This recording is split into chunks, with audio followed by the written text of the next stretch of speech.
Binasura ng Sandigan Bayan ang 6 na iba pang kaso kaugnay sa COCO levy funds laban kina dating Pangulong Ferdinand Marcos Sr., dating First Lady Imelda Marcos at iba pa.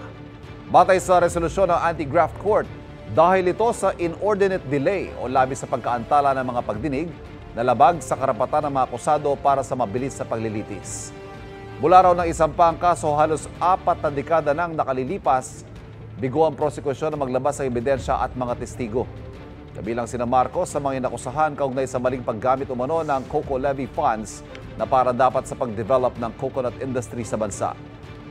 Tumanggi muna magbigay ng pahayag ang Presidential Commission on Good Government o PCGG kaugnay sa mga merito ng kaso o alinsunod sa sub judice rule. Pero maghahain daw sila ng motion for reconsideration sa Sandigan Bayan. Sakaling hindi mapagbigyan, iaakit daw nila ito sa Korte Suprema. Kapuso, huwag magpapahuli sa latest news and updates. Mag-iuna ka sa balita at mag-subscribe sa YouTube channel ng GMA Integrated News.